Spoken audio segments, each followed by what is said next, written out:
Hi everyone, this is Neelam and welcome to my channel Answer by Neelam Sachan. Today we will be doing some watercoloring that I love doing, and you can see a lot of my watercolor works, that is mostly botanicals, over my Instagram account. That the link is there on my channel. It is Neelam Sachan Artist. You can follow me on Instagram and see most of my watercolor works there. Today we will be doing this. I already finished this, so let's watch the tutorial for this. Step 1 is the drawing part, which I missed recording this when I was drawing this particular magnolias. So I have incorporated this magnolia flower that you are seeing on your screen, the basic drawing of this, including the basic elements of art, that is the lines, shapes and forms, the first 3 basic elements of making anything, any drawing, anything. So that is included in this part of the video. So let's see quickly how that is done.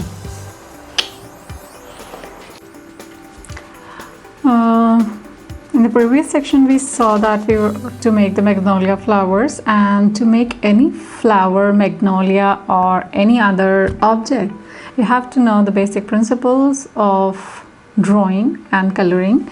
So we will be utilizing a few elements of art. So we always start with the layer lines and the shapes, as you must have been studying throughout the school years and later also. So we always should start any drawing with first the lines. So I want my magnolia flower to be placed somewhat like this, and then it has to go up, and here somewhere in this area my flower will be there. So this is going to be my stem part, which I'll work on later. Now comes the shapes. So magnolia flower is basically a conical flower which is broad at the top and narrow at the bottom. So we start by making small circles here, and this open ball part is going to be here.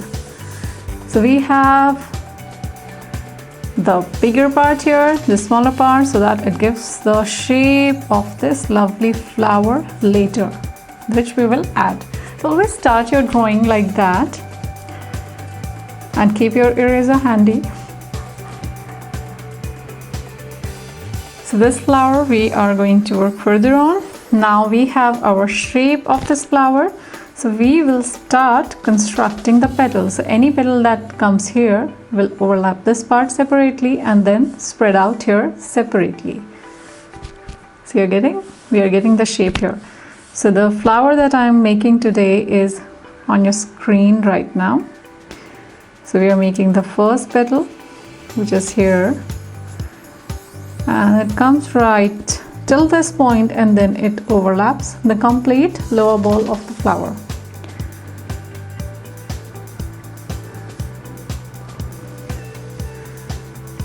Like this. So we know that this part is going to be like this, and then the center line will go here and then here. We know the directions because of the circles that we made. So now inside this there is this petal, which is coming right till this end point. So since these things are organic things, you can change a little bit of the shape if you like to, or you can keep them as it is. So I like to put a little more detail here. So this is the second petal. Then for the third one, which is outside, I'm gonna go like this. So we have to go, we know that the level of the circle is here. So now flower will go broad beyond this point. So we have to come here, dip, and then join this. This is giving a nice shape that it's open and then closing at the end here. It has a pet. There is a petal here, which is like this.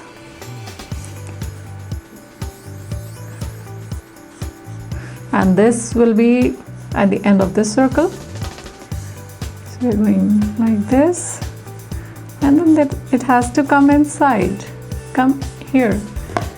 Now I'm going to erase these extra lines.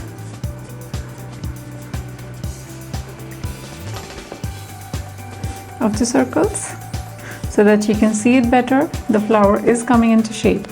Now the magnolia flower has a few more petals.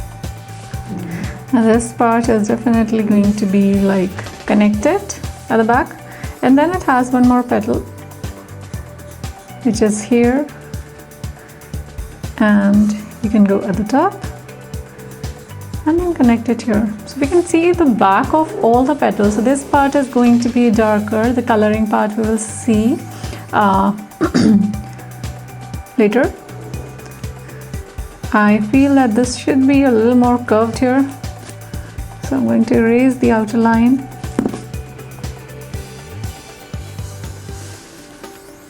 Now it has another petal, what do you call it, sepal. Sepal is there, so I'm going to make an oval. Just as I say, we have to work with the shapes here. So the sepal is there and it is pointed. You can add it and then overlap it at the base. Come here like that. Then it has an extension of the turning side here, so we will add it here. You will have to make these lines if you want to do the watercolor. You will have to mark the light and dark areas. So now I am going to erase the extra lines that I had from the petal underneath.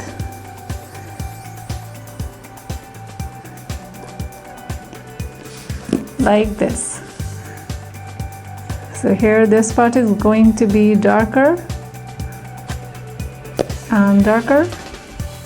This is going to be light and somewhat middle tone here. So you will see that we are getting the shape of this. And then there is this base of the flower where you have two more parts.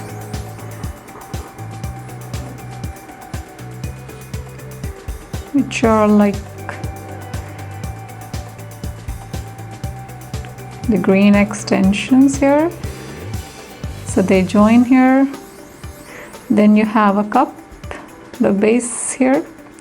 You have another bud, another cup. So this is how the things grow in nature. So you can't skip out this part. Add the buds. It's going this way. Turn it up. Come this side, turn, add a bud, then join to the main stem here. So this is how I did the drawing. Be a little more patient because you have to draw it many times. Do over if you do not like some parts and you may want that I want to do it over. You can easily do it. Just remember, the shapes and the lines, they will guide you how and where to put the shapes. And now my flower will be darker somewhat at this place. Now this is definitely going to be darker since it's inside. So this is going to be darker and this will be lighter since this part is more exposed to the light as compared to this one. Also the back side of this petal, this is going to be again a little more darker because of the shadow that this will cast. Not exactly the shadow, but it will prevent the light from directly striking the surface of this petal. So these parts will be darker. Similarly, this area is going to be a little underexposed. So later you'll have to do all these things with the coloring that we will see in the next section. So I'll simply mark up the areas that I need to make darker and then we're good to go. Now you saw that the drawing is done, and it's very easy when you follow the method of drawing anything. It's super easy. So I think that helps you in drawing anything, especially the magnolia flowers, and I love magnolias. Now let's start with the coloring of them. I will be using the watercolors. I'll talk about the materials later. Let's first watch how I did the coloring. So the key here to color, I am following a wet on dry technique and the wet on wet in few parts of the petals or the stems or something. So I will be using the wet on dry. Okay, so I hope that the drawing is now easy for you and you can draw anything just following the simple elements of art, starting from the lines, shapes, forms, and then you add the values, and then you go on to the textures and blah blah blah blah blah. I will be making more videos if you want to follow that. How do we start with the basic drawing and then how do we proceed with it for everything? So that later. Let's cut short the video, and you saw how the magnolia flowers are drawn. Now let's start with the coloring. So first thing that you need to do is lighten up those pencil lines, because there is extra graphite on them and you need to remove that extra graphite. So how you do it? Just erase it and simply take a brush like this and rub it off. Just take off all the eraser granules from your papers. Do not try to rub it off with your hands or fingers, because that may leave some graphite onto the paper. So always use a brush to dust off your eraser particles. So that is one key. Second is that we are following the method. We will not be coloring two adjacent parts at the same time, because we are following the wet on dry medium technique, the watercolors, where we color the surface, we wet the surface, we color it, then we leave it to dry. So once it's dry, we apply the second layer of coloring, adding the detailing or something like that. So we are following that technique. So if you color two adjacent petals or adjacent parts of any drawing, what will happen is wet and wet. The color will bleed from this particular petal to the other petal. So try to avoid that. You want to save time also. You can't be waiting for one petal to dry and then paint the next petal. So what you can do is color the first petal, go on to the other petal, other part, other leaf, other area that is not touching the current wet area. So this is the only technique here. Let's watch how we colored it, and I hope that helps you. I will be using the brushes and the paints, whatever I'm using, I'll tell you in the later part of this video. So let's watch the coloring here.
So how we colored that, and I'm so sorry I missed out.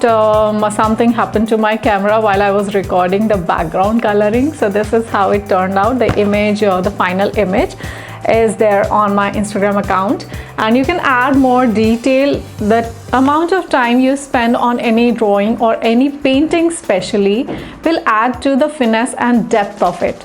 So I suggest, if you want more depth, more valuable art, just invest some more time to it. So keep on adding the layers, keep on adding the depth and the colors, and it'll be so valuable and so rich and so nice. So I hope this tutorial helped you out learning the basic drawing, basic coloring using the watercolors. Now the next point is the materials I'm using here are the watercolor paper. Of course, the watercolor paper, that is the 300 GSM Bristol paper. This is the hot press paper from Bristol. The link to buy this paper from Amazon is there in the description below. So watercolor papers are strongly recommended if you want to do the watercolors. On other papers, the watercolor effect will not be so, and you may feel that oh, I am not learning it nicely, or maybe I'm doing something incorrect. The change happens. You just have to switch to the watercolor paper. Any hot press, cold press, just use the watercolor paper for the watercolors. The colors that I am using here are Camel Artist watercolor 24 shade. That's a basic set, and it's not very expensive also. So the price here is about 300-400 for 24 shades that you can easily buy from Amazon. Again, the link is there in the description below. And the brushes, I really do not go for any particular brand of the brushes. I can buy expensive brushes, I can buy the cheapest brushes, I can go for the local manufacturers, or I can get the branded brushes. They just have to work for me. And for watercolors, most of the soft bristled brushes, something like this, the fine marker tips, something like this is available on Amazon. I will share some link in the description box that is similar. I haven't used that. These brushes are from the Netherlands. So Amazon ones I haven't used, so I don't know if they work well or not. And something like this, again, this is a very cheap dollar store kind of a brush, but the bristles are really soft and I think they work well. So anything, you just have to start. I hope this helped, and if you haven't subscribed to my channel already and haven't watched the previous videos where I did the calligraphy, please do go and watch, and do follow me on Instagram to see more of my artworks, and especially the watercolor works. Even this is available there on the Instagram. And if you have any particular questions, you can ask me in the comment box there, or you can DM me over the Instagram. So that's it. Thank you so much. Please do not forget to like, subscribe, and share. I missed it again. Don't forget to like and share this video, and do not forget to subscribe to my channel. And I hope I keep sharing all my artworks and art pieces from my art journey. You can see more in the coming time. So thank you so much, and bye bye.